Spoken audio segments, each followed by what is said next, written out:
नाम संकीर्तन साधन पै सोपे जळतील पापे जन्मांतरी जे न लगती सायास जावे वनांतरा सुखे येतो घरा नारायण ठायेच बैसोनी कराये चित्त आवडी अनंत आळवावा राम कृष्ण हरी विठ्ठल केशवा मंत्र हा जपावा सर्व काळ यावीन आणिक असता पै साधन घेत वाहतसे आन विठोबाजी न लगती सायास जावे वनांतरा सुखे येतो घरा नारायण तुका म्हणे सोपे आहे सर्वाहुनी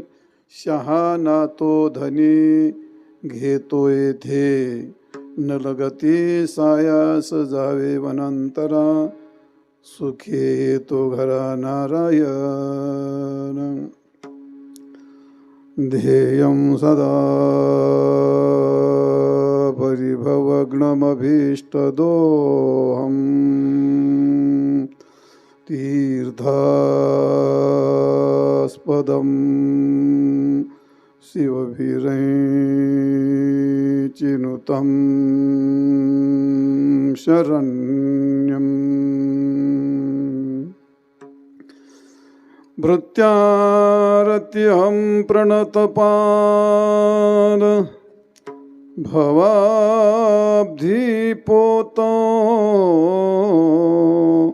वंदे महापुरुषदे चरणारविंदम श्री संताजिया माता चरणावरी श्री संताजिया माता चरणावरी श्री संताजिया माता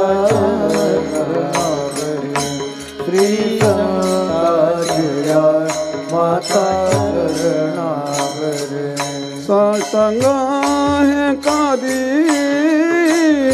दंडवत साष्टांग है कादी दंडवत विश्रांती पावलो जमला उतरे विश्रांती पावलो सांभाळा उतरे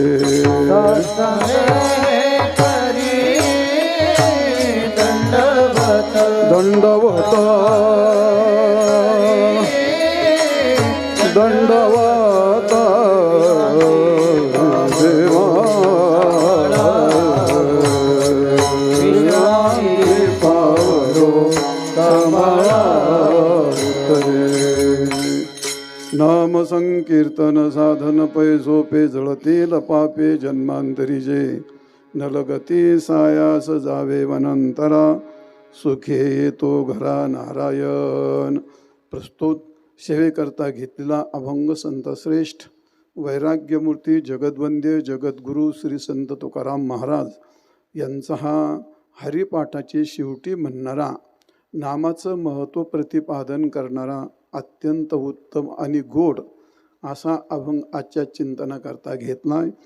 तुकाराम महाराज या अभंगामध्ये नामशक्ती नामाची फलश्रुती म्हणजेच नामाचं महत्त्व आणि नामाची फलश्रुती सांगतात, नामाचं सुलभत्व सांगतात.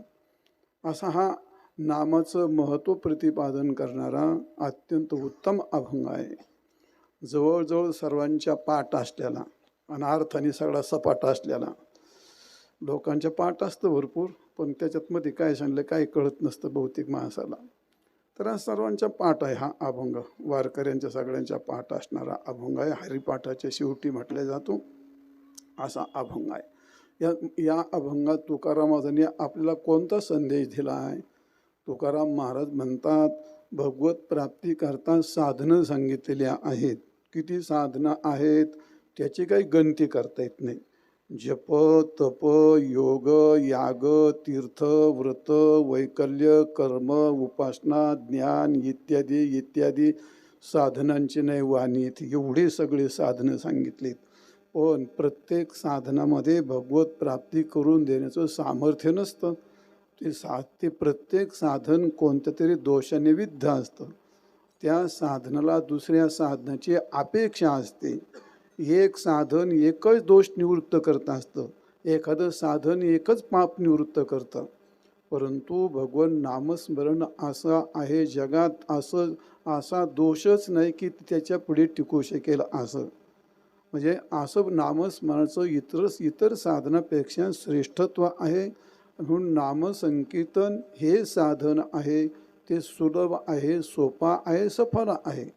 इतर साधनं जरूर आहेत भगवत प्राप्तीचे, पण ते कठीण आहेत. म्हणून नामसंकीर्तने सुलभ आणि सोपं साधन आहे. त्याचं फल काय आहे म्हटले? नामाचं फल असं आहे, माणसाच्या जीवनामध्ये 41 प्रकारची पापं असतात आणि जन्माजन्मांतरीचे पाप असतात. त्या पापाची गणती नाही आपल्याकडे. त्या पापाच्या निवृत्तीकरता भगवान नामस्मरण एकटंच पुरं पडतं. भगवान नामस्मरण पाप तर निवृत्त करतं, पण मोक्ष पण देऊ शकतं. नामसंकीर्तन साधन पै सोपे, जळतील पापे आणि जळतील पापे जन्मांतरीचे आणि जळतील पापे जन्मांतरी. जन्मांतरे जळून टाकतं, जन्मांतरातले पापही जाळून टाकतं. असं नामस्मरण, एवढं नामस्मरण महत्त्वाचं आहे. मग तुम्हाला नामस्मरण करण्याकरता काय करावं लागेल का? काय नाही करावं लागत. मग घरदार सोडून जावं लागेल का? म्हणले नाही. नलगती सायास जावे वनांतरा. सायास करू नको, वनांतराला जाऊ नको, काही करू नको.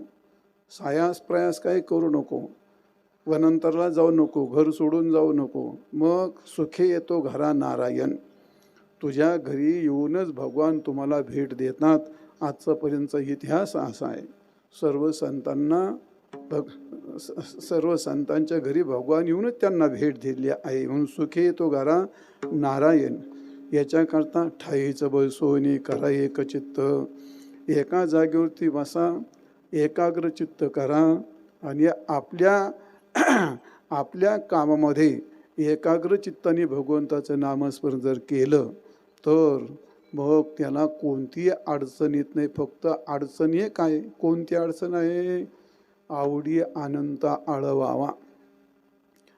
भरपूर नामस्मरण करतात, भजन करतात. भजन करून करून 1 किलोचे टाळ 1/2 किलो झालेत.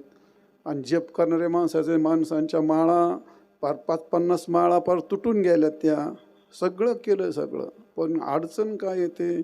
त्यातली आवडी कमी असते, त्यातली प्रीती कमी असते. नंतर सांगन तुम्हाला वेळ असेल तर. आणि म्हणून भगवान नामस्मरण करा, एका जागेवर बसून करा आणि आवडीने करा, नाम प्रेमाने करा, भगवत प्रेमाने करा. आणि म्हणून आवडी अनंत आळवावा. प्रश्न येतो, महाराजा मला हे नाम घ्यावं वाटतं, ते नाम घ्यावं वाटतं. काय म्हणतात आम्हाला गणपतीचं नाव जप करावं वाटतो, काय म्हणतात दत्ताचा करावा वाटतो, काहींना देवीचा असतो. आपल्यातही भारी भानगड असते. काहींना राम राम म्हणावं वाटतं, काहींना कृष्ण कृष्ण म्हणावं वाटतं, काहींना विठ्ठल विठ्ठल म्हणावं वाटतं. मग आमचं चांगलं कोणतं आहे? चांगलं कोणतंच नाही, सगळंच चांगलं आहे. एक चांगलं आहे आणि एक वाईट अशातला काही भाग नाही. ज्याला ज्या नामस्मरणाची प्रीती असते, त्याला जे आवडतं, ज्याला ठसतं, ते मागच्या जन्मातले संस्कार असतात. त्या संस्काराप्रमाणे ते नामस्मरण करावं. कोणतं? राम कृष्ण हरी विठ्ठल केशवा, अजून काय असते. आणि हा मंत्र वर सांगितला आवडी आणि खाली सांगलं सर्व काळ. हंगामी परमार्थ नाही करायचा. असं हंगामी परमार्थ केला का त्या माणसाचा परमार्थ तेवढ्या पुरताच असतो. गावामध्ये सप्ताह झाला किंवा काही जत्रा झाली आणि मग लोक काय करतात, हगामा ठेवतात. आता नाही ठेवत म्हणा, आज सगळे काडी पैलवान झाली. त्याच्या आयला आता कोणी कुस्ती खेळायला तयार नाही आता. मग ते हागामा असला का मग घ्या त्या ऐकलं बायकोलं आईल सुद्धा माझा लंगूट कुठे म्हणतो तो. आम्ही ते लंगूट शिव घेतो, ते लंगूट लावतो सकाळी, मग दंड काढतो, मग दंड ठोकितो आणि मग तिकडे जातो. मूर्खा तुझे हाडकं काडकं मोडते ना. आता त्याला 10-12 वर्ष व्यायाम करावा लागतो आणि मग त्याला आखाड्यात हगाम्यात उतरावं वाटतं. ते कोणत्याही क्षेत्रात तपविन दैवत आहे. अशी माणसं उरलो आहेत पी हळदन होई गोरी. शिक्षण क्षेत्र असलं, परमार्थ क्षेत्र असलं, शेती क्षेत्र असलं, व्यवसाय क्षेत्र असलं, त्यात गाडून घ्यावं लागतं. गाडून घेतलं त्याचं उगतं. उल्लूसारखी इथं तिथं उड्या मारल्याने काय नाही होत. तसं परमार्थाची गोष्ट आहे. माणसं उल्लूसारखं करतात. आज इथं उद्या तिथं, आज हे उद्या ते, आज ह्यो बाबा उद्या तो बाबा, आज हे देव उद्या तो देव. काही नाही त्याचा उपयोग होत.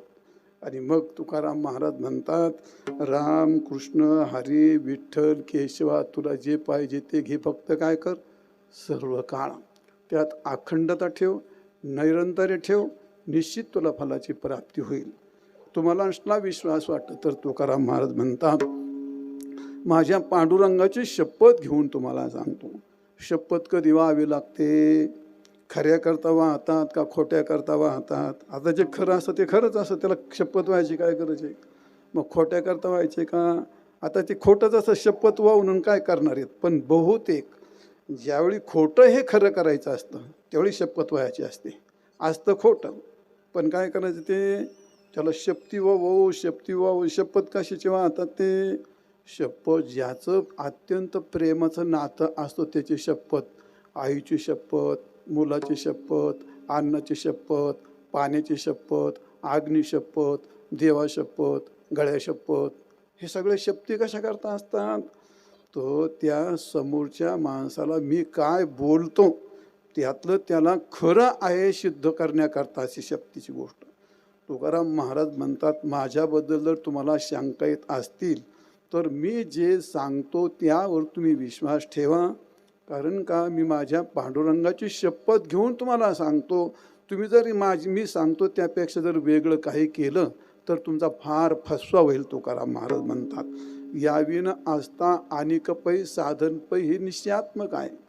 वाहत शियान माझ्या पांडुरंगाची शपथ घेऊन तुम्हाला सांगतो.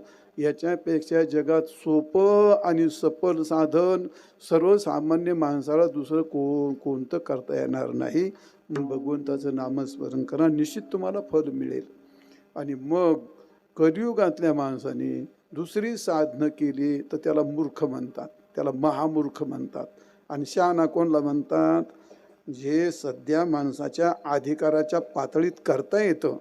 ज्याची जी पातळी त्यांनी तेवढा बंगला बांधव, ज्याची जेवढी लायकी त्यांनी तेवढे घर घ्यावं, म्हणजे ज्याची जेवढी लायकी त्यांनी तेवढी गाडी घ्यावी, ज्याची लायकी त्याप्रमाणे त्यांनी कपडे घालावेत. लायकी वाजून काय आगावपणा करतो? लायकी नाही, लायकीचं नाही काय पत्ता. आणि आणलं बेंटेक सोनं इकडं टांगठ्यान तिकडं गळ्यात लाल घातलं की टाकले चोरांनी मुडकं कापून. कशाला झक मारी? तो घेणे नाही देणं नाही ते. तशी गोष्ट आहे.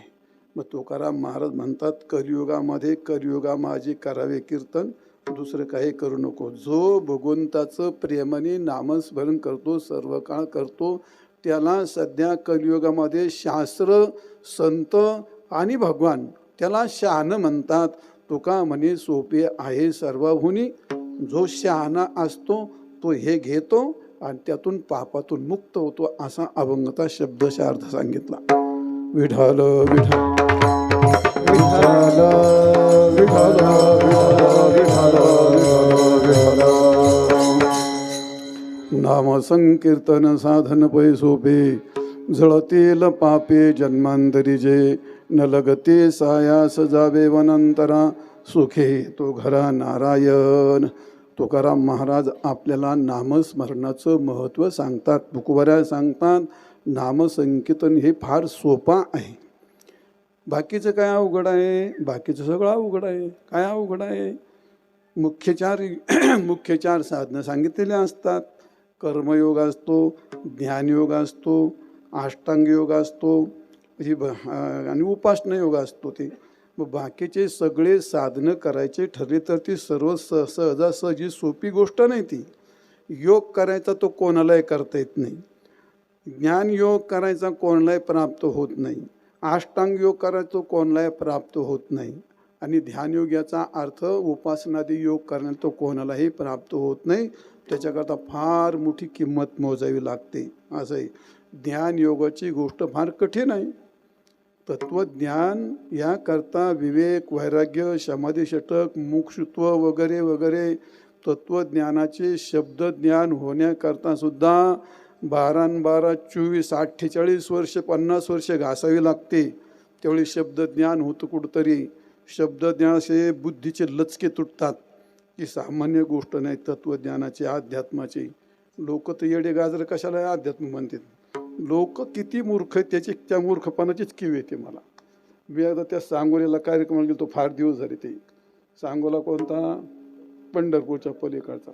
आता मी काही गवळीचं असल्यामुळे जेव्हा शबरीचं प्रकरण रंगवलंय दुये बे म्हणून, ते लोक म्हणजे महाराज काय तुम्ही अध्यात्म सांगितलं हो, आता काय यांच्या पुढे थोडं जोडावं म्हणलं चहायला.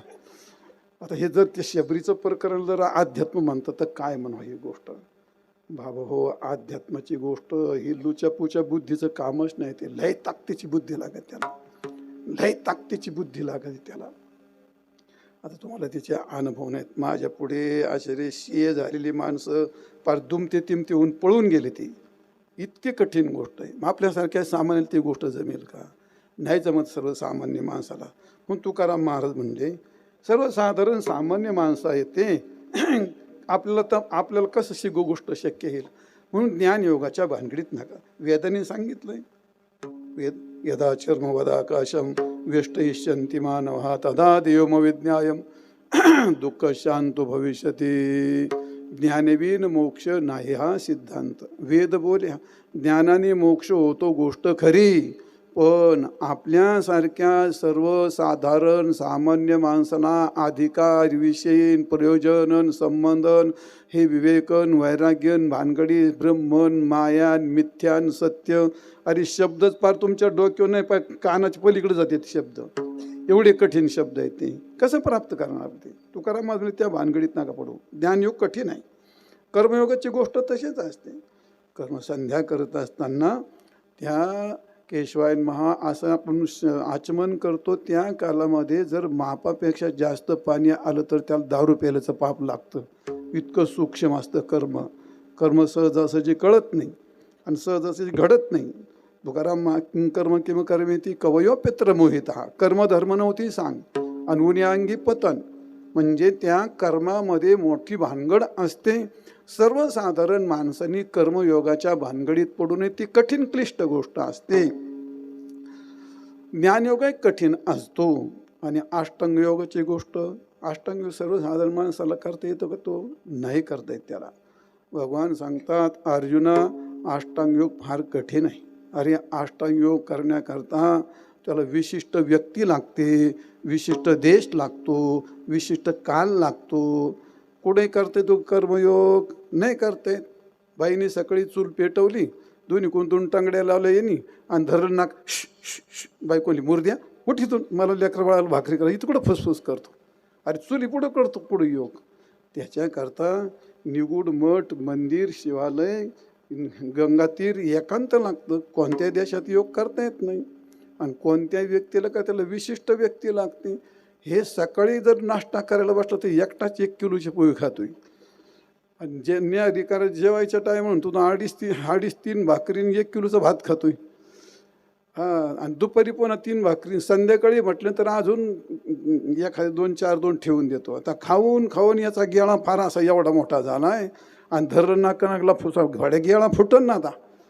अरे युक्त आहार विहारस्य युक्त चेष्टस्य कर्म सुयुक्त स्वप्नोबोधस्य मिथला बोली जे मिथला चाली. हे सगळं अत्यंत मोजून मापून करावं लागतं. भगवान सांगतात अर्जुना नको नको नको त्या भानगडीत नको पडू. क्लेशोधिकतर तेषाम अव्यक्तासक्त चेतसाम अव्यक्ता ही गतिर्दुःखम देहवत भिरवापेते. म्हणजे ही कठीण गोष्ट आहे. म्हणून योगाची वाटा जे निघाली का सोपणा. तुम्हाला सगळ्यात विषय माहिती आहे, चल जाऊ द्या. मुद्दा एवढा सांगायचा आहे. कर्मयोग हा कर्मयोग वेदाने सांगितला, सर्वसाधारण माणसाला शक्य नाही. ज्ञानयोग वेदाने सांगितला, गीतेने सांगितला, संतांनी सांगितला, आपल्या सर्वसामान्य माणसाला शक्य नाही.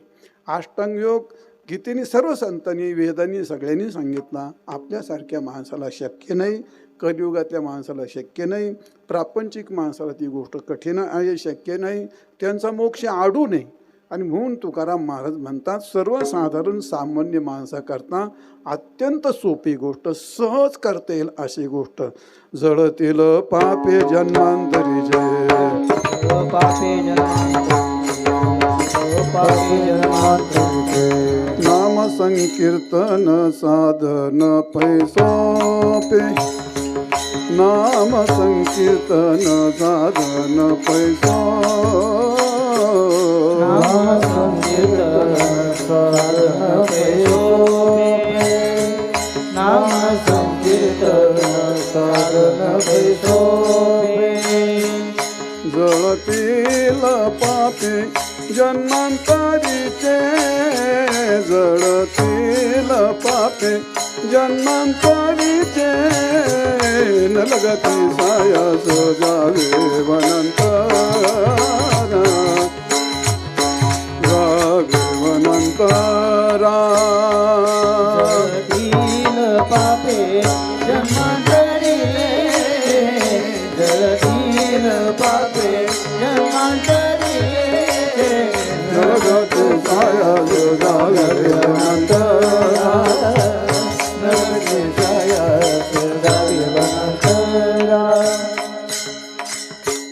नाम संकीर्तन साधन पैसोपे जळतील पापे जन्मांतरी जे नामासारखं सोपं साधन करा. तुम्ही म्हणाल तुमचा काय आग्रह आहे, तुकारामांचा काय आग्रह आहे, ज्याच्याकडे दोष असतील त्यांनी ते नामस्मरण करावं. आमच्याकडे काही दोषच नाही, आम्हाला नामस्मरण करण्याची गरज नाही. नाही का, दोष नाही अशी व्यक्ती जन्माला आलेली नाही. जन्म घेणं जीव होणं हा सगळ्यात मोठा दोष आहे. माणसाला दोष कळत नाहीत का दोष नाहीत? किती दोष आहेत, किती दोष आहेत. जन्म घेणे लागे आपला स्वभावच असा आहे. मांजर जसं उकरीतं त्यात लघवी संडास करतं पुरून टाकतं, एवढी आपल्या जीव त्याला इतका निलाजर म्हणतात. प्रत्येक जण दोषावर पांघरून घालतो. मी दोषी आहे असं कोणीही कबूल करायला तयार नाही. ना तो देवाच्या पुढे कबूल करीत, ना समाजाच्या पुढे कबूल करीत, ना स्वतःच्या मनाच्या पुढे कबूल करीत. दोष नाही असं कधी होऊ शकत नाही महाराज. प्रत्येकजण प्रामाणिकपणे मी दोषी आहे असं कोणी कबूल करायला तयार नाही. गुजरातची गोष्ट आहे, राजाचं नाव मला आठवणं, घडलेली कहाणी आहे. राजा मोठा धनवान गुणवान होता. राजावर सर्व लोकांचं फार प्रेम होतं, फार मोठं प्रेम होतं. बिचार प्रजापालक होता तो. एके दिवस तो प्रजेला उपदेश करायला चालला. जातात घोड्यावर चालला होता. आता सत्वशीलच होता राजा. एका तलावाच्या काठाला घोडा चालला असताना एक सुंदर मुलगी स्नान करत होती, अर्ध्या अवसरावरती. त्यांनी घोडा रोखला आणि त्या मुलीकडे पाहिलं. 5 पाऊल पुढे घेऊन त्याला असं वाटलं, आपण समाजाला उपदेश करायला चाललो, मी जर हे पाप करतोय, समाजाला काय 4 गोष्टी सांगणार आहे? माझ्यात मनात एवढा दोष आहे, मी काय सांगू शकतो? तिने घोडा मागं फिरवला, दरबारामध्ये आला, पुरोहितांची सगळी मीटिंग जमवली. त्यांना सांगितलं, जर आपल्या मुलीबद्दल एखाद्या व्यक्तीची जर पाप वासना झाली तर त्याला कोणती शिक्षा आहे? त्या पुरोहितांनी सगळा शास्त्री पंडितांनी अभ्यास केला. त्यांनी सांगितलं, त्याने काय नाही, त्याला देहदंडाची शिक्षा आहे. तुम्ही चालेल, मग सगळी तयारी करा म्हटली. तुम्ही तुम्हाला काय करायचं म्हणले? सरण रचायचं, तिने त्याच्या हाताने पेटवायचं, 50 पाऊल मागं जायचं आणि पळत येऊन त्या सरणात उडी टाकायची. ही त्याला शिक्षा आहे म्हणली. आपल्या मुलीबद्दल जर त्याची पाप भावना झाली असेल, त्यांच्याकडून काही चुकलं तर. झाली सगळी तयारी. म्हणले, महाराज कोण आहे ते सांगा ना. ते म्हणले, मीच आहे म्हणले. ते म्हणले, तुम्हाला तर मुलगी नाही, प्रजा ही सगळी माझी मुलंच आहेत म्हटले. सांगितलं, माझे कोणा असा प्रकार झाला. दरबार भरवला, समाज भरवला. त्या समाजाचं राजाबद्दल इतकं प्रेम होतं, आपल्या मुलापेक्षा त्याच्यावर प्रेम होतं, इतकं समाजाकरता तो करत होता. तो सगळं जीव समर्पित केलं होतं त्यांनी. समाज एवढा आक्रोश करायला लागला होता. महाराज सगळं पुरोहितांनी सांगितलं. काय सांगितलं? महाराज, तुमच्या फक्त मनात आलं, तुम्ही काय चुकली नाहीत, पण दवलं नाही, तुम्ही सांगितलेली शिक्षा मी आता घेणार. झालं, सरण पेटवलं, गेला पाठीमागे पळत पळत उडी मारणार. तोपर्यंत एका पंडिताने त्याला धरलं.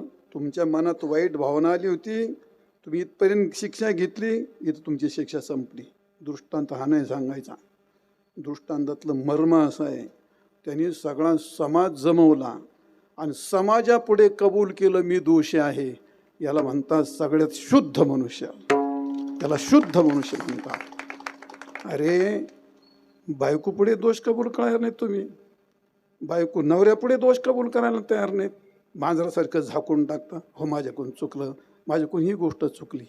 कशी भांडणं होतील, कसं पाप राहील, कसं पाप राहील तुमच्याजवळती. प्रत्येक व्यक्तीला आपला दोष झाकून ठेवून त्याला भूषण वाटतं, त्याला त्याच्यात नाही. सरळ समाजापुढे मी दोषी आहे. ज्यांनी दोष कबूल केला त्याच्या दोषाची निवृत्ती होत असते, आणि ज्यांनी दोष झाकून ठेवला त्याच्या दोषाची दुप्पट वाढ होत असते. मग त्या राजाने समाजाच्या पुढे दोष कबूल केला, तसं आपण समाजाच्या पुढे सोड, आपल्या घरातले व्यक्तिगत समोर आपण दोष कबूल करतो का? नाही करीत. तुकारामध्ये ठीक, नको समाजापुढे कबूल करू, आपली तेवढी लायकी नाही. समाजाच्या पुढे मी दोषी आहे, मी पापी आहे, मी चुगलीखोर आहे, माझ्याकडून ह्या चुका झाल्यात, देवा माझ्याकडून चुका झाल्यात, ह्या नाही समाजापुढे सांगू शकत. पण रोज तुम्ही वारकरी आहात ना, पांडुरंगापुढे बसा, पांडुरंगापुढे बसा. रोज सकाळची पूजा करताय, पूजा करा, आरती करा, हात जोडा, देवा मी खूप पापी, मी तो अनाथ अपराधी, कर्महीन मतिमंद बुद्धी, तुझं मी आठविले नाही कधी. वाचे देवा मी फार पापी, मी कधी परोपकार केलं नाही, मी कधी पुराण ऐकलं नाही, मी कधी तुझं गीत गायलं नाही, मी कधी तीर्थयात्रा केली नाही, माझ्याकडून खूप पाप झाले, असंग संग घडले अन्याय, बहुत अधर्म उपाय. जेवढे दोष आहेत तेवढे पांडुरंगाच्या पुढे, भगवंताच्या पुढे प्रामाणिकपणे कबूल करा. आपोआप सगळे पश्चातापेन शुद्धता, पश्चातापेन शुद्धता. नाही अनुतापे पांघुरी दिशा, होशील आधी होताची तैसा. आणि स्वेद निगुदी अवघी आशान तुका म्हणे दशा भोगे वैराग्य.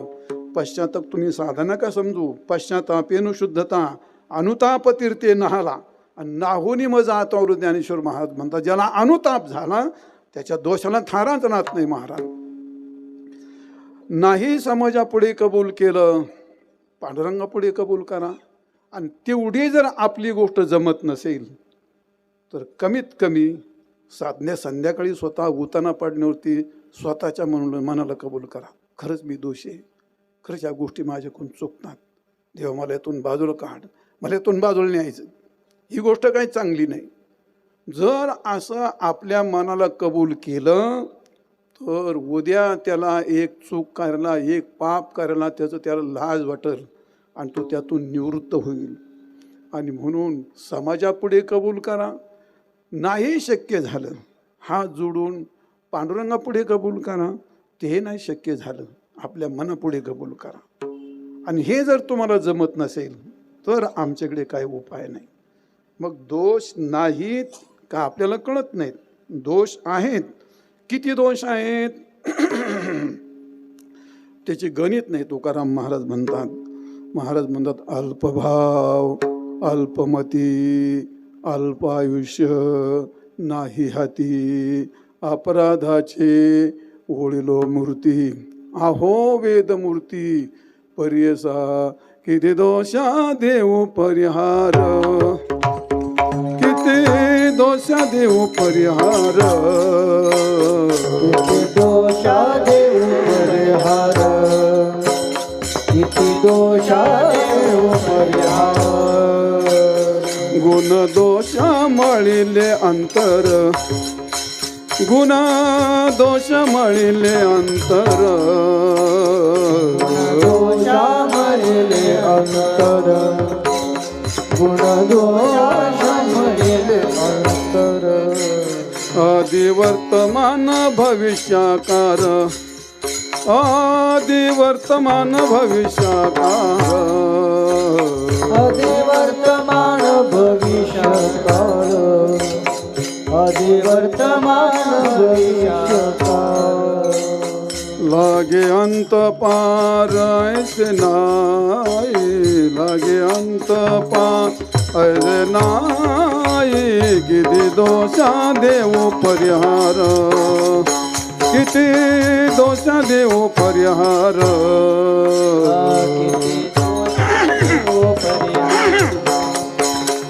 किती दोषा देऊ परिहार.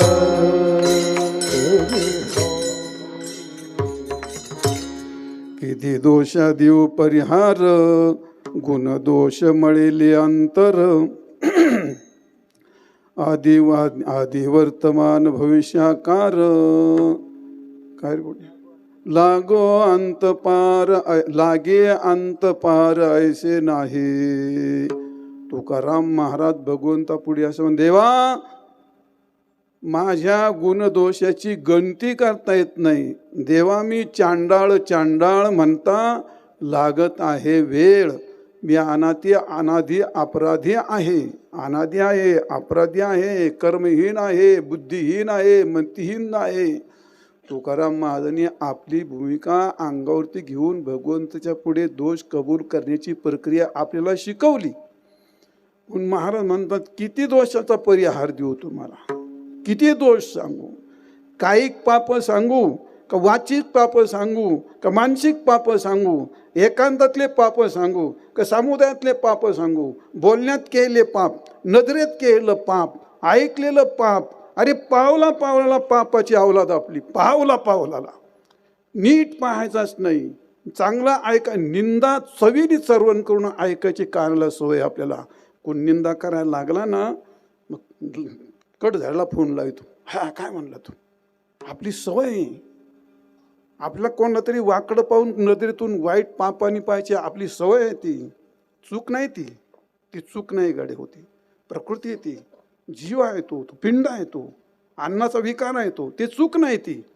तसं ते होणारच, ते झालं पाहिजे, ते होईल, ते निसर्ग आहे तो. पण त्यात हे आपलं चुकतंय, हे त्यातलं वर्म असतं. हे आपलं चुकतं, हे बरोबर नाही ही गोष्ट. आणि म्हणून मग काय दृष्टीदोष, दृष्टीने पाप होतं, कानाने पाप होतं, श्रवणाने पाप होतं, क्रियेत पाप होतं, भावनेत पाप होतं. पापाचे हजारो हजारो कारण आहेत. सगळं पाप डोळ्यात घुसण्याचं मुख्य कारण असते डोळे आणि कान. मग तुकाराम या दोषाला किती परिहार, किती सांगू या दोषाची गणती तुम्हाला. प्रत्येकाकडे दोष आहे, दोष नाही असा कोणीही वर हात, माझा तर नाही होऊ शकत वर हात कमी निर्दोष आहे असं होऊ शकत नाही. जीव म्हटला का दोषी, आणि जर दोषी नसतं तर कशाला जन्माला आला असता. मग दोष आहे ती गोष्ट तर नक्की झाली का नाही, आहे. सगळ्याकडे दोष आहेत की नाही, आहे. बस मुद्दा एवढा सांगायचा. तुमच्याकडे आहेत, माझ्याकडे आहेत, आणि आपण दोषी आहेत म्हणून तर परमार्थ करा. परमार्थ करणं चांगली गोष्ट आहे का वाईट आहे? मग ते चांगली. किती दिवस जाईल तुला महाराज जायला? जेलमधून सुटून आल्या चांगला असतो का वाईट असतो? हा नाही तो नका सांगू बरं. मध्यान जेलमधून सुटून आलेला चांगला का वाईट? वाईटच. अरे जेलमधून सुटून गेला गायला भाडव्या तू तिथं, जो गेला नाही तो चांगला आहे ना. मग आता देवापडी जातो, कान धरतो, चंद्रभागीतच उड्या मारतो, झकाशाला मारली. पाप केलं म्हणून तर कान धरून उड्या मारतो ना तू. पाप केलं म्हणून तर तुला हे करावं. परमार्थ म्हणजे प्रायश्चित्त असतं. आपल्याकडे दोष आहेत म्हणून तो उपास करतो, काय म्हणतो, व्रत करतो, तीर्थ करतो, व्रत करतो. परमार्थ करणं म्हणजे प्रायश्चित्त. याचाच अर्थ आपल्या पापाची कबुली. जी माणसं परमार्थात सक्रिय होतात ते काय करतात, आपल्या पापाची कबुली. पण त्याचा अर्थ काय, तर ते कळलेलं असतं. याला काय, याच्याशिवाय काय पर्याय नाही मला. मुद्दा मला तो मांडायचा आहे. जे दोष आहेत, आपल्याकडे दोष आहेत, आणि ज्या माणसाला दोष कळालेत, दोष घालवायचे, मग आता विषय संपवतो. दोष घालवण्याकरता कोणाकडे साधन आहे? पाप घालवायचं काय तर साधन आहे तुमच्याकडे? काय साधन रे? स्वप्ने आहे काय तुमच्याकडे? 4 गोष्टीपेक्षा 5वी गोष्ट कोणाकडे? 5वी गोष्ट कोणाकडे?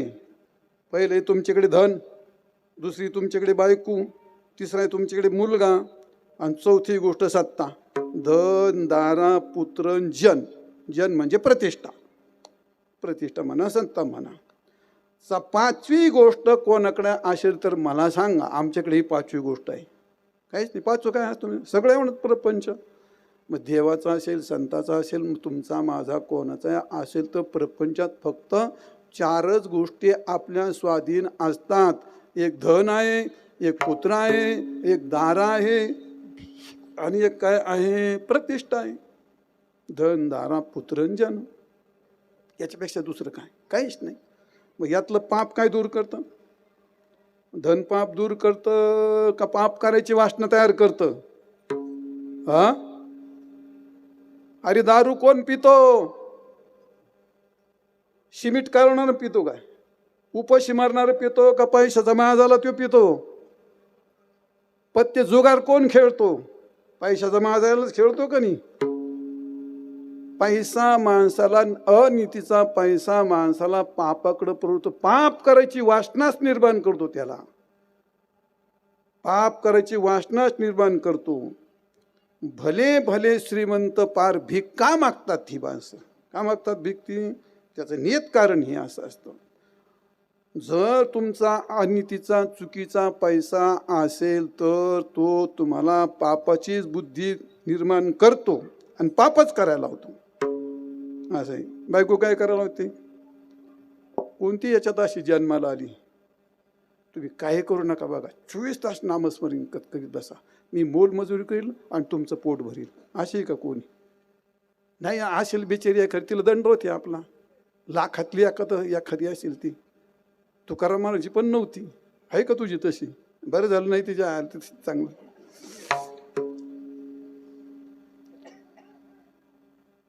काय करायला होते?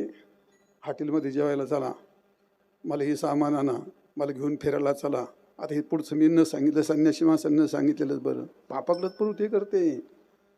हे पाहिजे ते पाहिजे, हे गोळा करते गोळा करते. त्याला नाही नीट मार्गाने जमलं तर मग ते चुकीच्या मार्गाने पण गोळा करतो.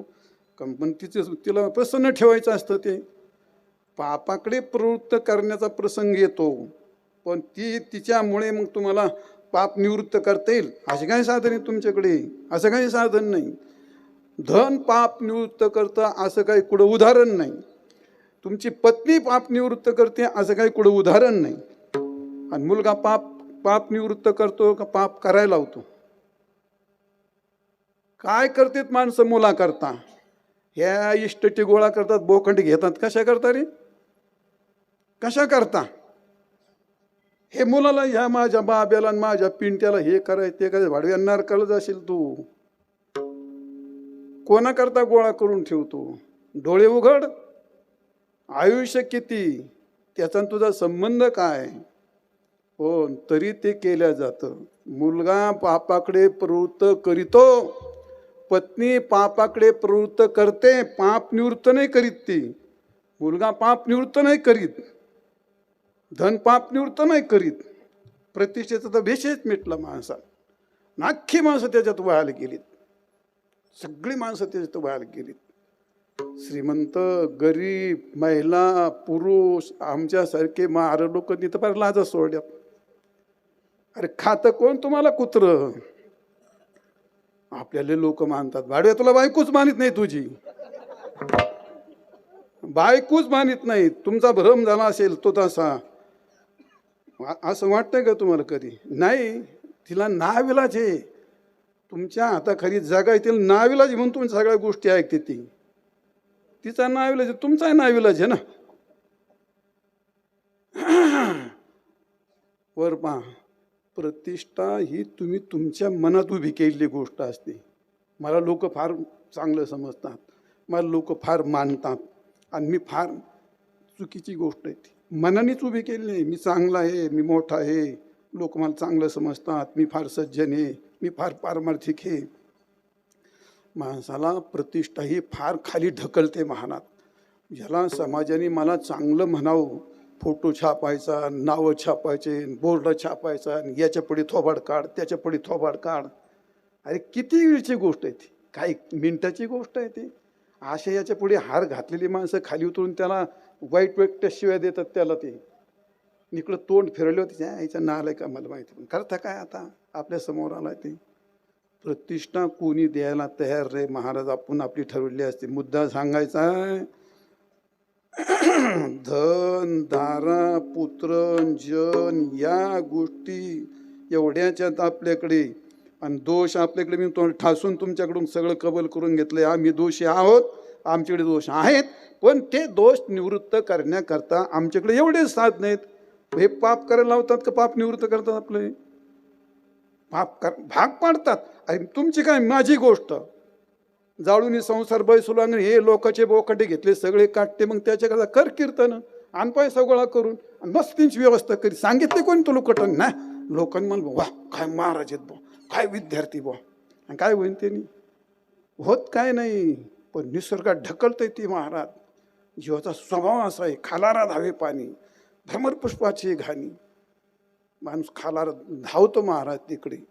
मुद्दा असा आहे, तुमची विद्या असेल, तुमची श्रीमंती ऐश्वर्य असेल, तुमची धनदौलत असेल, तुमची पत्नी गणगोत असेल, तुमचा मुलगा असेल, तुमचं अजून काही मोठेपण सत्ता असेल, यातली एकही गोष्ट तुमचं पाप निवृत्त करेल अशी खात्री नाही, कुठं शास्त्रात लिहिलेलं नाही. तसा माझा तुमचा अनुभव नाही. आणि पाप तर जावं वाटतंय आपल्याला, पाप जावं वाटतंय की नाही? इथं कोण असं आहे का मला पाप, माझं पाप राहावं असं नाही. आरती वळली माणसाने, आरती इकडे इकडे तोंड केलं का असे आरती घ्यायला तर पडतेत माणसं, लोटालोटी त्याला खाली तुडून ताडून काय करतो काय? ती आरती घेतो पण खाली दोन माणसाचे पाय तुडितो, एवढा एवढा दोष निवृत्त करून खाली गठुडभर दोष तयार करून ठेवतो. कोणत्या दर्शन घ्या तर लोटालोटी करून तिथलं का भांडणं करते, आम करतो ह्या भाई मागं जायला. आम्ही काय एकदा पंढरपूरला गेलो आम्ही, तू आता करते आता काय नाही, ऊन होतं तर मोकळं खिंडाळ होतं म्हणून मी आपलं इकून गेलो ते चाललो. जेव्हा मागची ती बाई माणूस जेव्हा बिघडलं, तुला काय लाज वाटते का, तुला काय शरम वाटते का, आम्ही काय उभे राहिलं, येड लागलं काय ना आमच्या पुढे काय. मी जा पुढे पुढे, आता काय पुढे जा, आणि गेलाच कशाला पुढं, आता काय कर पुढं जा म्हणलं तुम्ही. मी आता होती खेळ म्हणून मी आपला गेलो तिथं का, काय करणार तुम्ही? तिथं जिथं दोषाची निवृत्ती व्हायची तिथं जर आपली अशी भानगड होते तर काय करणार तुम्ही महाराज? मुद्दा जाऊ द्या, मुद्दा सांगायचा आहे, कळून घ्या. तुमचं आजचं कीर्तन काय तुम्हाला सांगा ना, एखादी गोष्ट हसायची नाही असे नाही. अरे पण हे कधी कळायचं तुम्हाला? का परमार्थ वाया जातो आपलं? आपलं आयुष्य गेलं निघून, आपण आयुष्य घालायला लागलो याच्यामध्ये. नुसत्या काय म्हणतो उल्लूप्रमाणे गोष्ट. आपल्याकडे सगळ्याकडे, तुमच्याकडे माझ्याकडे गठुडभर दोष आहेत, आणि आपल्याकडे जे साधनं आहेत ते दोष निवृत्त करण्याची साधनं नाहीत आपल्याकडे. ते अभिमान अहंकार वाढवणारीच आहेत, आपला दोष वाढवणारेच आहेत. आमचं शिक्षण असलं, आम्ही कुठं 4 वर्ष अध्ययन केलं, थोडं कीर्तन करायला कसं वळंब्यात चालत माणसं, आणि BA झालं मग तर ते कोणाकडेच नाही पाहत. त्याला वाटतं का शेपूट फुटलंय मला, का काय शिंग फुटले तुला. त्यांनी मोठी शिक्षणाने कुठे अक्कल इथे असते माणसं, भल्या माणसं. शिक्षण झालेल्या माणसाला काय जीवन कळतं, का समाज कळतो, काय वडील कळतात, काय शिक्षण झालं म्हणजे काय कळतं त्याला महाराज? 4 अक्षर पाठ होतात, 4 पेपर लिहितो, का परमार्थ कळतो, का जीवन कळतं? नाही कळत महाराज. आणि म्हणून आपल्याकडे पापाच्या निवृत्तीचं साधन दुसरं नाही. तुकाराम महाराज म्हणतात, पडल्या पडल्या म्हणलं तरी, झोपल्या झोपल्या म्हणलं तरी, चालता चालता म्हटलं तरी, प्रपंच करता करता म्हटलं तरी, अभ्यास करता करता म्हटलं तरी, भगवंताचं नाम सर्वात श्रेष्ठ आणि जाज्वल साधन आहे. याच्यापेक्षा दुसरं तुमच्याकडे कोणतं साधन नाही. ही खात्रीलायक गोष्ट तुकाराम महाराजांनी शब्दशः आमच्यासारखे शब्द पाठ करून नाही सांगितले महाराज. अनुभव आले अंगा, प्रत्यक्ष त्या ठिकाणी महाराजांनी अनुभव घेतला, अनुष्ठान केलं, आणि म्हणून महाराजांच्या शब्दाचा प्रभाव असा आहे, अनुभव आले अंगा. ते या जगादी तसे तुका म्हण्या रे वाचाळ होय का, आणि अनुभवे विन नका वाव घेऊ. महाराज म्हणतात, बाबा हो, दोषाच्या निवृत्ती करता आपल्याकडे दुसरं काही साधन नाही. मग एकच साधन आहे, नाम संकीर्तन साधने पै सोपे जळतील पापे जन्मांधरीचे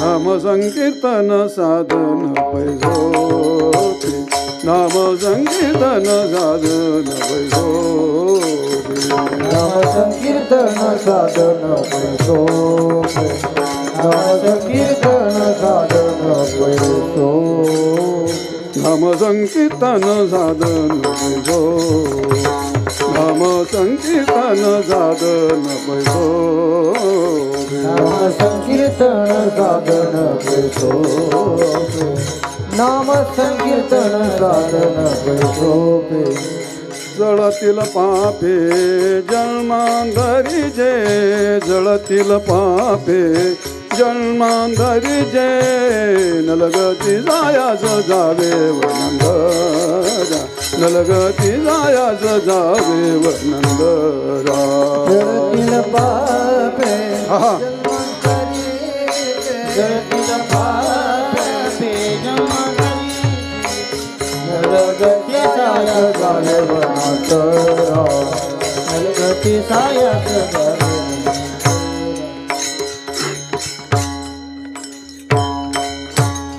नाम संकीर्तन साधन पै सोपे जळतील पापे जन्मांतरीचे नलगते सायास जावे वनंतरा सुखे येतो घरा नारायण भगवन नामस्मरण आपले पाप निवृत्त करतात. महाराज अहो आता माझं 70 वर्ष झालं 75 वर्ष झालं माझे काळेचे पांढरे झाले पांढरेचे पार लाल झाले लालचे पार गळून गेले 5-25 माळा तुटून गेल्यात एवढं नामस्मरण केलं पण पाप गेलंच नाही. पाप गेलंच नाही का अडचण काय तुकाराम महाराजांनी खोटं सांगितलंय का नाही. आता आपल्याकडे दोष आहेत की नाही तुमची खात्री झाली का नाही बाय हो सगळ्यांची आपल्याकडे दोष आहेत आपल्याकडे दोष आहेत. तुकाराम महाराज सांगितलं खोटं सांगितलं का नाही. मग नामाने पाप जातं की नाही दोष जातात की नाही जात नामाने दोष जातात गोष्ट खरी आहे. तुकाराम महाराज सांगितली गोष्ट ही खरी आहे आणि आम्ही नामस्मरण घेतो ही गोष्ट खरी आहे. पण पाप तर काही जात नाही काहीतरी शिल्लक राहते काहीतरी घोटाळा होतो. काय घोटाळा होतो तो काय होतो घोटाळा तुम्हाला उदाहरण सांगतो. एकदा शेषेचे डोळे आले होते.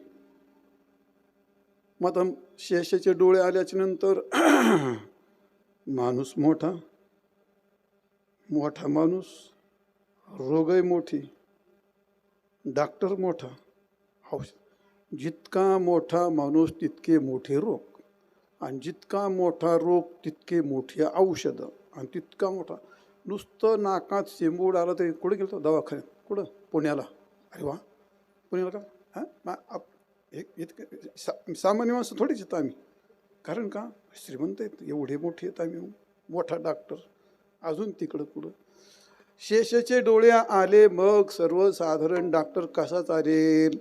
मग डॉक्टर शोधला कोण देवांचा वैद्य धन्वंतरी गेला मधला म्हणून जा धन्वंतरीकडे गेला धन्वंतरी महाराज शेष महाराजांचे डोळे आलेत औषध द्या.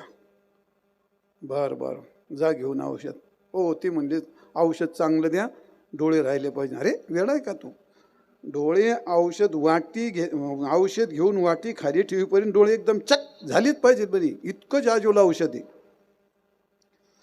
झालं घेतली पुढे आला बिचारा तिने वाटीत काढलं दिलं शेष महाराजाला घ्या म्हटले. औषध घेतं डोळे जशाला तसेच म्हणल्यावर काय औषध चुकीचं आणलं का नाही म्हणले. जा म्हणले परत घ्यायला परत सांगितली का आणि त्या डोळ्याला काहीच नाही झालं तुम्ही दिलं औषध कसं काय आणलं औषध घे. आता नक्की येईल म्हणले गुण येईल का म्हणले नक्की तू जा म्हणले आता मग असं चुकीचं होणारच नाही. आला परत औषध दिलं डोळे जशाला तसे. आता शेष महाराज बिघडले. शेष नारायण म्हणले तू काय हे गंमत करतो माझी फुकट आणतो का तू आपलं दुसरंच औषध आणतो काय तू मधूनच येतो काय. हो नाही म्हणले मी धन्वंतरीकडे गेलतो तिने औषध दिलं. तिसऱ्या वेळी गेला धन्वंतरी म्हणला अहो तुम्ही माझ्या काय चक्रा मारायला होता तुमचं औषध देतो पण काय गुणच आहे ना तो धन्वंतरी चिडले. ते म्हणे असं कसं काय होईल म्हणले. माझं औषध बरोबर आहे म्हटले. औषध चुकीचंच नाही, गुण तर यानच पाहिजे, ते येत नाही म्हणले. अरे म्हणलं मी काय कलियुगातला डॉक्टर हे काय, असं कसं काय होऊ शकतं म्हणले. कलियुगातल्या डॉक्टरची कहाणी सांगण्यासारखीच नसते ती. त्यांच्याकडे गेलं एवढ्या गोळ्या लिहून देणार, एक इंजेक्शन देणार, एक सलाईन देणार, एवढ्या 8 दिवसाच्या गोळ्या लिहून देणार आणि एवढे 8 दिवस गोळ्या घ्या आणि जर गुण नाही आला तर परत काय आली या, मग तुला परतच बोलवायचं तर 8 दिवस काय आला गोळ्या गिळायला येतो. तू सरळ सांग ना अजून एक 2 वेळा चक्र मार, मी आपला अजून 4 वेळा येतो पण काय आला गोळ्या गिळायला येतो. तुला जर खात्री नाही याची तर कठीण गोष्ट आहे. त्यात नको इथे कापऱ्या कोपऱ्यात एखादा डॉक्टर असलं तर नसलेली कुठं निवायची आपली काय. पण पारनेरचा सोडून सांगायचं लांब सांगायचं, तिकडे मराठवाड्यातला सांगायचं नाही तर विदर्भातला सांगायचं. गरीब आहेत इथं बसले तर गरीब असतील, मंडपाच्या बाहेर पडलं तिथं हेच का दाखवते पारनेरी, मग काय करशील तू. झालं आणि मग धन्वंतरी चल म्हटले मी येतो स्वतः. पुढे घेतली धन्वंतरी, स्वतः आली. आली पुढे, कालूला औषध घे म्हटले. आता शशाने औषध घेतलं, वाटी खाली ठेवली, डोळे जशाला तसे. आता मात्र धन्वंतरीचं डोकं बंद पडलं. अरे असं कसं काय होऊ शकतं, औषध तेच आहे, उत्तम औषध आहे, असं कसं काय होऊ शकतं. मोठ्या माणसाची चूक लक्षात लवकर येते. मग त्यांनी म्हटलं बरं ठीक आहे, एक कपड्याची पट्टी आण. कपड्याची पट्टी आणली, ते शेशीचे पक्के डोळे बांधले असे. कालूला औषध घे म्हणले. औषध घेतलं. औषध वाटी खाली ठेवल्यावरती डोळे एकदम चक. आता काय झालं म्हणले, औषध बदललं का नाही, देणारा बदलला का नाही, त्याचा रोग बदलला का, घेणारा बदलला का नाही, देणारा बदलला का नाही, औषध बदललं का नाही, रोग बदलला का नाही. दृष्टांत संपला ना.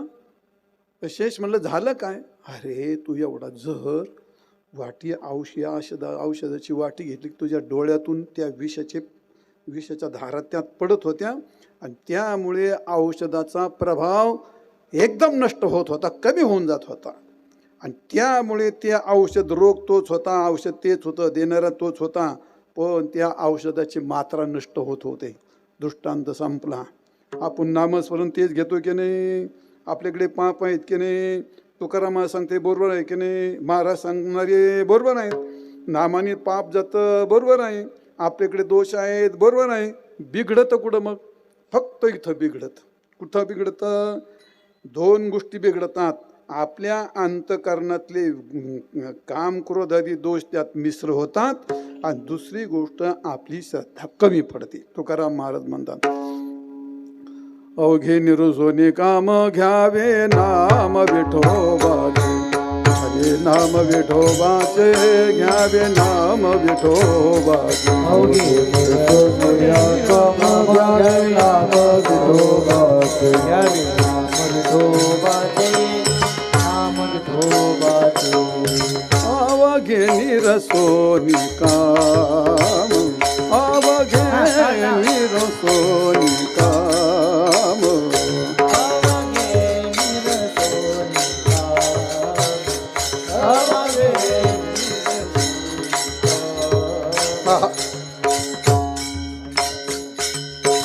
घ्यावे नाम विठोबाजे, घ्यावे नाम विठोबाजे, अवघे निरुसोनी काम, ऐसे जागवितो मना. घ्यावे नाम विठोबाचे, घ्यावे नाम हंस ध्वनी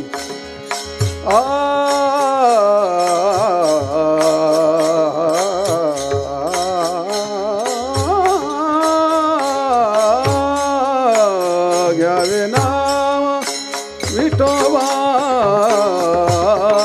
ऐसे जागवितो मना, ऐसे जागवितो मना.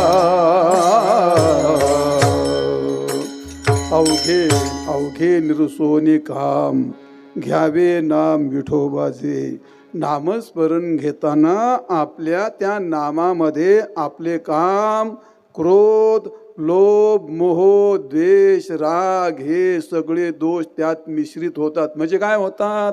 कशा तरी इच्छेने नाम घेतो, कोणातरी ईश्वर घेतो, कोणाला तरी बरं वाटावं म्हणून घेतो. हे तर सगळा घोटाळा होतोय महाराज. हाच आपला सगळा घोटाळा होतोय. कोणाच तरी ईश्वर घेतो, कोणाला तरी बरं वाटं म्हणून घेतो, कोणतरी माझ्याकडे पाहावं म्हणून घेतो. हे सगळे दोष असतात त्याच्यात. अवघे निरसोनी काम आणि मग नाम विठोबाची घ्यावं. कसं काय होणार नाही? ते नक्कीच होतं. पाप निवृत्त होणार नाही अशी गोष्ट होणारच नाही. दुसरी गोष्ट काय असते? आपली श्रद्धा कमी पडते त्याच्यामध्ये. नामस्मरण पाप निवृत्त करत नाही. गंगेतलं पाणी तुमचं पाप निवृत्त करत नाही. मंदिरात गेला तर तुम्हाला दगडाची मूर्ती दिसते, ते तुमचं पाप निवृत्त करत नाही.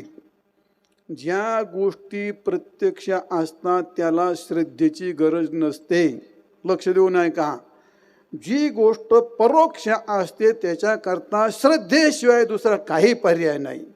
मंदिरात गेले तुम्हाला देव दिसतो का दगड दिसतो? मग ते काय दिसतं? इतका कसा कच्चा आहे रे तू? विचार सगळं झालं म्हणतो तुझा. अरे गाढवा दगड दिसतो. पाहणार काय? दगडच आहे तो. असं कसं काय होऊ शकतं? जर भ्रमज्ञान होईल ते. यथार्थ ज्ञान जसं आहे तसं ज्ञान होणं तर काय? रज्जूचं ज्ञान, खांबाचं ज्ञान होणं हे प्रमाज्ञान आहे. हे दगडाचं ज्ञान प्रमाज्ञान आहे. मग तो दगड दिसतो हे प्रत्यक्ष आहे. त्यातला देव हा परोक्ष आहे का प्रत्यक्ष आहे? परोक्ष आहे. त्यातला देव काय आहे? परोक्ष आहे. मग त्याकरता तुमच्याकडे म्हणजे तुमची वृत्ती लागेल का श्रद्धा लागेल? हा परोक्ष गोष्ट असते त्याच्याकरता श्रद्धा लागते. परोक्षामध्ये श्रद्धेशिवाय पर्याय नाही. गंगा तुम्हाला प्रत्यक्ष दिसते का नाही? मग गंगेचं पाणी पाप निवृत्त करतं का? नाही करीत. मग काय? पापही तुमचं पापाचं प्रत्यक्ष नाही ना. गंगेच्या पाण्यातली शक्ती तुमच्या प्रत्यक्षात नाही. मग गंगेच्या पाण्यातली शक्ती ही पाप निवृत्त करते. त्या शक्तीवरती श्रद्धा असावी लागते. त्याच्यावरती श्रद्धा असावी लागते. समजलंय ना? मग तसं आहे नामातली गोष्ट, गंगेतली गोष्ट, मंदिरातली गोष्ट. मंदिरात गेले, दगड पाहिला, त्याला काही फार महत्त्व नसतं. बा मंदिरात गेला, तिथं गेला, त्या मंदिरात काही येडी हलगट आणि त्याच्यात काही बदलच नाही. तुम्हाला असं दनादना घंटा दनादन घंटा हरिओम. तिथं कोणी जवळ असला का त्याला वाटतं चुकून मंदिरात येऊन पाप झालं माझ्याकडून. श्रद्धेचा भाग आहे का तो? श्रद्धेचा भाग आहे का तो? अरे याची इतकी हरवळ श्रद्धा असते महाराज. त्याच्यात मनाला त्याचा धक्का लागतो. मी चंद्रभागेत राहत होतो. आम्ही आता माझी 20 वर्षे पंढरपुरात गेली. चंद्रभागेत स्नानाला आले ना पोरं होती काही होते तर आमच्याकडं. आपल्याकडे काय आहेत तसे हलगट. कपडे काढून चंद्रभागेच्या काठोर ठेवले. असे धडा हलगट सारखे त्या चंद्रभागेत उड्या मारणार. कधी धडा उड्या मारत आला का हरिओ माऊली हरम काम. काय रे श्रद्धा आहे का? पाण्यात पाय घालतं, दर्शन घ्यावं लागतं. माऊली माते, चंद्रभागी माते माझे दोष दूर कर, इंद्रायणी माते माझे दोष दूर कर. अशा हलगाटासारख्या ती श्रद्धेचा भाग आहे का तो? त्या आळंदीला पाहतो आम्ही काही माणसं तिथं ते माऊली समाधीला गेले का ती समाधी अशा हाताने धरते. दाना डोकं माऊली असा रागत असं कान फडात ठेवून देवा असं वाटतं. ते अरे शिकवलंय कोणी तुम्हाला? कोणतं शास्त्र आहे हे आणि का करताय ते?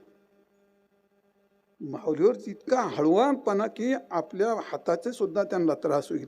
इतकी जर तुमची भावना श्रद्धा असेल ती दोन्ही हाताने धरायचं आणि ते दाना डोकं आपटायचं. श्रद्धेचा भाग आहे का? हा उथळपणा आहे तो. जाऊ द्या, मुद्दा मला सांगायचा आहे. वर पहा, मंदिरात गेला तर तुम्हाला देव प्रत्यक्ष नाही, दगड प्रत्यक्ष आहे. पण त्या दगडात आत देव आहे ही भावना जी आहे ती भावना परोक्ष आहे. न दिसणारी आहे, मग तिथं तुम्हाला श्रद्धाच लागते. गंगेत गेलं तर गंगेचं पाणी माझं पाप निवृत्त करणार आहे. त्यातली जी श्रद्धा आहे ती श्रद्धा असेल तर ते पाप निवृत्त करतं.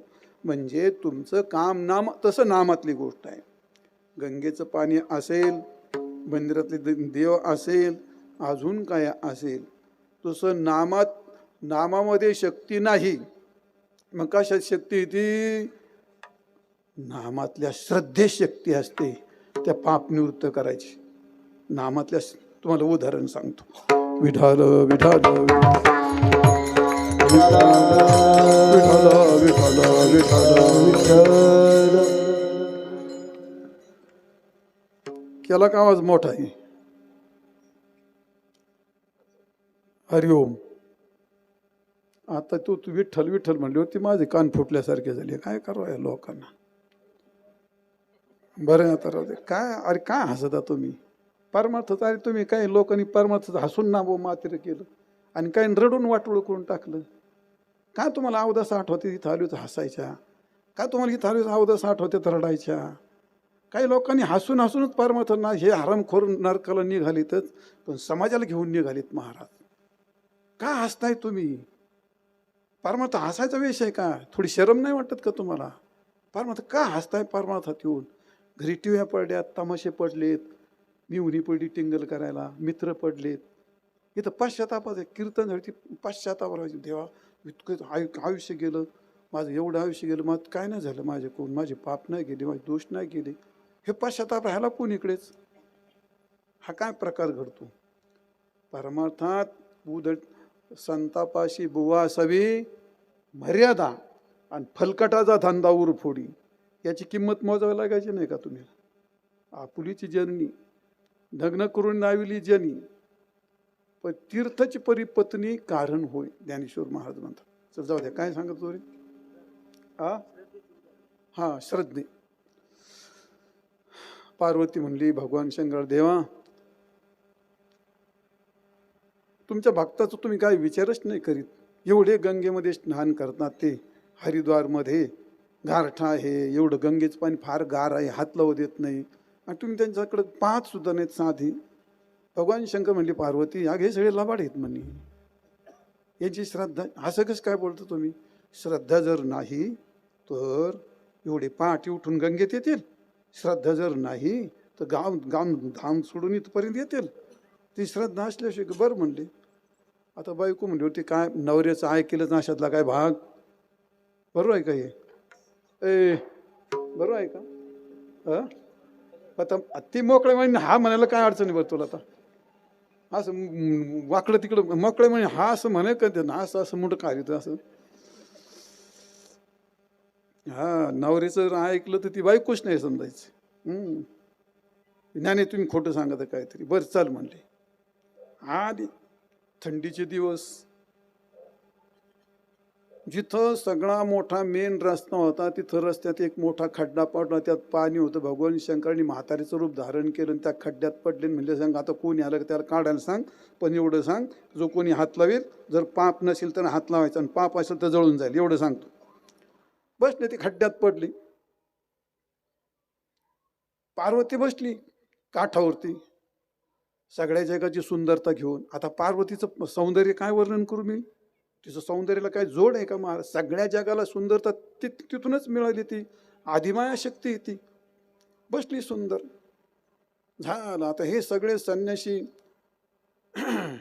108, 109, 1008, 1000 आमके पिवळे संन्यासी, लाल संन्यासी, काही पांढरी, काही आमके तमके, काही जटावाली, काही दाढीवाली, काही आमकेवाली. आता ते काही विचारूच नका. ते आमच्यात प्रकार लय येतो, आम्ही त्यातलेच आहेत म्हणा.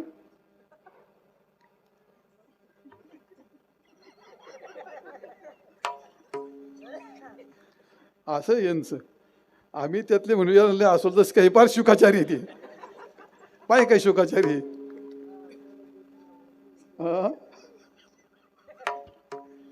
ऐका, झालं. प्रत्येक संन्याशी आला का तिने पाहिलं का पार्वती सांगायचा, हो बाई तुम्ही तर काय बसला?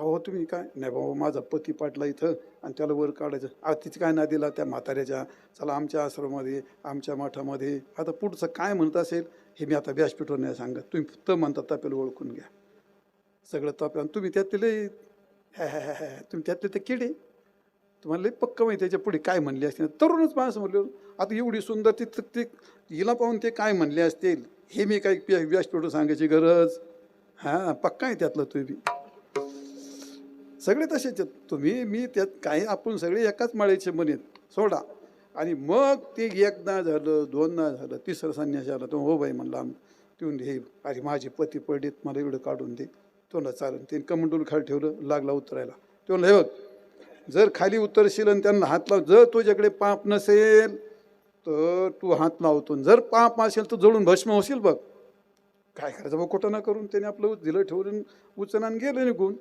आता किती वेळ सांगू तुम्हाला शेकड्याने लोक असे गेले प्रत्येकाला पार्वती असं म्हटले का त्याने ते खाली ठेवायचं खाली उतरायला लावून द्यायचं सोडून द्यायचं मला पण नीट चालायला लागायचं नाही लांबी संपली वेळ संपली माझी शेवटी सकाळी 6-6:30 दरम्यान एकदम तरुण सुंदर अत्यंत देखणा गोरा पान असा संन्यासी बलदंड चांगला 20-25 वर्षाचा सुंदर संन्यासी आला आणि आल्यानंतर ते म्हणलं माते तुम्ही तेवढ्या गारठ्यात कोण बसलात म्हणे असं काय अडचणी तुमची तिने बाबा माझा पती पडला इथं खाली त्याला कोणी काढेना आणि ते खाली त्यात पडलेत तोंड बरं मग मी काढलं चालेल का हा चालून काढ तेवढं लय उपकार होते त्यांनी कमंडोली खाली ठेवलं लंगोटी खाली ठेवली लागलं होतं पण एक आठ आहे म्हणले काय हे बघा तुझ्यासारखा एवढा चांगला माणूस तो खाली गेला जर तुझ्याकडं पाप असेल तर तू खाली गेला आणि त्या हात लावला तर जळून जाशील म्हणे तू काय महाराज त्या संन्यासीचं डोकं गरम झालं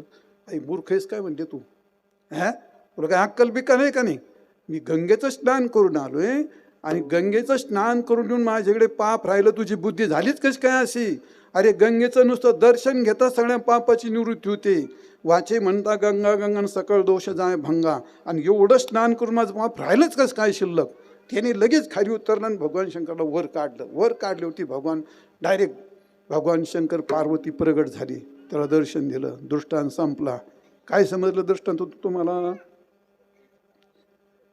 श्रद्धेचा भाग बाकीचे नव्हते का ते त्याची श्रद्धा मी गंगेचं स्नान केलं तर माझं पाप गेलं तसं नाम नाही पाप दूर करीत नामातली अटळ श्रद्धा गंगेवरची अटळ श्रद्धा आणि अशी श्रद्धा असेल श्रद्धेने नामस्मरण केलं तर निश्चित आपल्या पापाची निवृत्ती होते कसे होते ते जो दृष्टांत भरपूर आहेत पण आता नको मला थकवा आला 9 वाजलेत वेळ संपली तुमची बरोबर आहे ना चालेल ना तुम्हाला तरी कुठं हौशी माझं तरी कुठं वाया चाललंय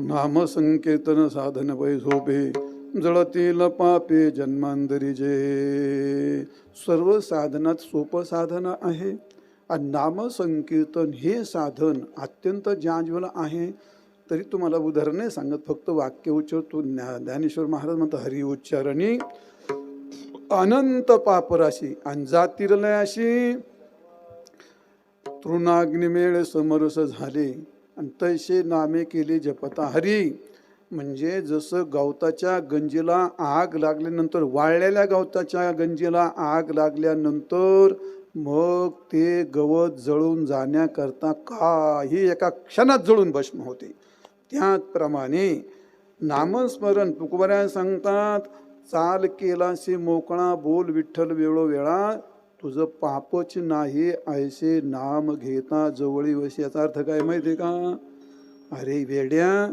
नाम घेशील भगवंत श्रद्धेने तर जगात असं पापच नाही जसं अग्नीच्या पुढे एक शिल्लक काही राहील असं जगात अग्नी कशाला खाते सगळ्या जगाला खाते सगळं जग जळून भस्म करते तसं नाम असं आहे त्याच्या पुढे जगात कोणतं पाप असेल अशी तुम्ही पापच करू शकत नाही त्या इतकं नाम जाज्वल आहे इतकं प्रभावी आहे इतकं प्रखर आहे त्याच्या पुढे जगात कोणतंच पाप शिल्लक राहत नाही नाम घेता जवळी वशे हे काय तुझं पापच नाही ऐसे नाम घेता जवळी वशे असं तो भाग म्हणून मुद्दा एवढा सांगायचा आहे भगवंताचं नामस्मरण करा परमार्थ पश्चातापणी करा परमार्थ बदलण्याकरता करा, बदललंच पाहिजे.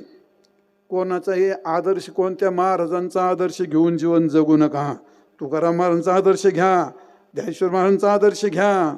आमच्यासारखे मरके कीर्तनकाराचा कोणाचा आदर्श घेतान आणि कोणाचं शिष्य बनतान तर बहिर्मुख होतान, बहिर्मुख होतान. तुकोबारायांचा आदर्श घ्या, ज्ञानेश्वर महाराजांचा आदर्श घ्या. कितीतरी मोठमोठे संत आहेत, महिला संत आहेत, सावता महाराज आहेत, गोरबा काका आहेत, जनाबाई, नामदेव महाराज. त्यांची जीवन पहा. परमार्थाकरता, भगवत प्राप्तीकरता, नामस्मरण करण्याकरता विद्या नाही लागत, श्रीमंती नाही लागत, सुंदरता नाही लागत, त्याला हुशारी नाही लागत, त्याला फक्त श्रद्धा लागते, फक्त श्रद्धा. प्रपंचाची गोष्ट फार किरकोळ आहे, जन्म फार किरकोळ आहे महाराज. परमार्थ असा परत कधी मिळणार नाही. भगवंताकरता आयुष्य वळून टाकावं माणसाने, आयुष्य वळून टाकावं. ही संधी पण नाही असं आहे. असं ही गोष्ट परत परत होत नाही आपल्याच्यानी. म्हणून परमार्थ करा, काही कोणी टाकायच्या भानगडीत पडायचं नाही. तुकाराम महाराज म्हणतात, नामाचे चिंतन प्रगट पसारा आणि असेल तो करा. जेथे तेथे काही बदल करायचा नाही बघा परमार्थ करण्याकरता. गाव सोडून गेला, देश सोडून गेला, प्रपंच सोडले, कपडे बदलले, भाषा बदलली, याव केलं ट्याव केलं. याव ट्याव करायच्या नादामध्ये नक्कीच तुम्ही काहीतरी फालतू गोष्टीकडे निघाला. जसं आहे तसं, जिथं आहे नोकरी करतो, शेती करतो, व्यापार करतो, शिक्षण घेतो, जसा आहे तसाच राह. काहीच बदल करू. बदल करायला गेला का काहीतरी घोटाळा झाला तुझा. संतांना ती गोष्ट मान्य नाही, परमार्थाला ती गोष्ट मान्यच नाही तुकोबारायाला. न लगे लौकिक सांडावा व्यवहार, घ्यावे वनांतर भस्मदंड. काही करू नको. जसा आहे, ज्या लिंगात आहेस, ज्या वर्णात आहेस, ज्या जातीत आहेस, ज्या आश्रमात आहेस, जिथं आहे तसाच ना. फक्त भगवंताचं नाम श्रद्धेने कर, निश्चित तुझ्या पापाची निवृत्ती होईल. विठोबार खुमाई, विठोबार खुमाई, विठोबार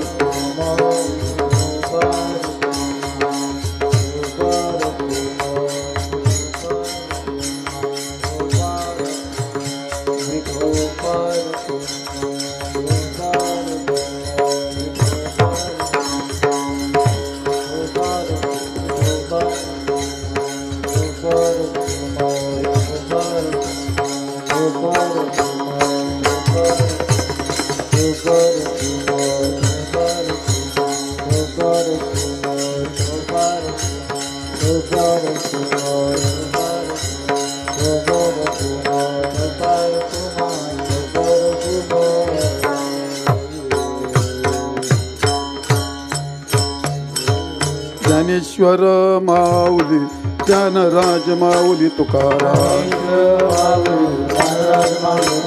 ज्ञानेश्वर माऊली, ज्ञानराज माऊली तुकाराम. नाम संकीर्तन साधन पैसोपे जळतील पापे, जन्मांतरी जन लगती सायास जायवनंतरा, सुखी येतो घरा नारायण. सालावातप्रमाणे याही वर्षी या ठिकाणी सेवेचा योग आला आणि म्हणून यावर्षी आमचे हरिभक्तपरायण शेटे महाराज, हरिभक्तपरायण स्वप्नील महाराज पुजारी, त्यांनी नेहमीप्रमाणे कार्यक्रमाचा आग्रह केला. माझा कार्यक्रम, आमची दिंडीचा घोटाळा झाला, काहीतरी तीच बदलली. नाही तर आपली दिंडी आज इथे असते, मग तिथे तर कार्यक्रम असतो, पण यावेळी झालं थोडंसं मागं पुढं. पण तरी असो, काय हरकत नाही. नेहमीप्रमाणे सेवेचा योग आला. असंच सेवेची संधी येऊ. आता म्हातारा झालो आहे म्हणा, काय बघू पुढच्या वेळी शक्य झालं तर बघत, नाही तर थकलं तर थकलंच. आता काय सांग. आजच्या कार्यक्रमाकरता हरिभक्त पारायण आमचे किशोर महाराज मृदंगाचार्य, मोठे महाराज आहेत ते. आणि आमचे हसतो काय प्रभकर ऐकलं त्यांनी, विचार हा प्रभकर ऐकलं त्यांनी, विचार सगळं ऐकलं, प्रभकर ऐकलं, कीर्तन करते चांगलं उत्तम प्रकारचं. मृदंगाचार्य ते जरा थोडेसे कडक राहायला लागले माझ्या उरवते, पण ते चांगलं बरं. आता ह्या असं काय, हे पोरांना एवढं खुश नाही ठेवावं तर जगावं कसं काय, ही पंचायती. अहो तुम्हाला तुमच्या बायकाची ना मला ह्या शिष्यांची एकच अर्थ आहे मते. यातून कोणाला या प्रक्रियेतून कोणाला बाजूला होता येत नाही. या प्रक्रियेत करता करता आपलं नामस्मरण करायचं, परमार्थ करायचा असतो. किशोर महाराज आहेत आमचे आमचे हे संजय काय हो? बर बर बर. अरे तुझं तर लयच आवाज आहे म्हणे रे. काय आता नाही, आता काय कमाले हो तुझे. आता हे तर लय सांगत येत संजय महाराज 11,000 रुपये घेते एक चाल म्हणायची म्हणे. अरे अरे अरे असं नको करू. काय करशील त्या पैशाचं? नाही काही कसं काय सांगते, त्यात अर्ध तर खरं असत.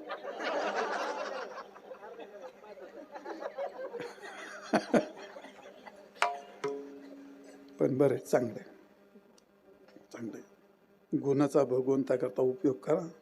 मी गवई होतो. अरे मी गवई आहे, मी भागवतकारी, रामायणकारी, माझं वेदांत तयारी, माझे कीर्तन, माझे एवढे कीर्तन काय असे याच्यापेक्षा डबल समाज एका मिनिटात हिसकून घेणार असा कार्यक्रम म्हणजे मग कीर्तन म्हणजे माझी कुस्तीच राहायची. पण सोडलं मी ते त्यावेळी पण मी कधी त्यात वाहून नाही गेलो. विद्यार्थ्याला लागन तेवढे कार्यक्रम करायचे. मी ते केव्हा त्यातून 5 वर्ष झालं मुक्त झालं. तरी आपल्या जवळपास एखादा कार्यक्रम करायचा काय असतं त्याच्यामध्ये? ते काही जीवन आहे का? ते सहज हाताला तेवढं करायचं असतं. असो तो मग सगळे आले असे विद्यार्थी. हे राऊत महाराज हे का? त्याला काय नाव घेतलं काय ते हायचं ना काय. पण तरी आता जास्त लाडका असल्यामुळे राऊत महाराज हरिभक्त पारायण परमपूज्य संगीत विशारद राऊत महाराज, स्वप्नील महाराज, सेटे महाराज आदी करून सगळे महाराज. अरे तुमच्यापेक्षा पुढे बसलेले श्रोते सगळे माता भगिनी आणि सगळे श्रोते सज्जन, तुम्ही माझे 2 तास मराठी ऐकून घेतली त्याबद्दल तुम्हाला सर्वांना धन्यवाद देतो. आणि झाल्याशिवाय पुनश्च आता मला थकवा आला. या ठिकाणी झाल्याशिवाय पुनश्च भगवतचरणी समर्पित करतो आणि मी थांबतो. विठ्ठल जय जय विठ्ठल जय जय विठ्ठल, विठ्ठल जय जय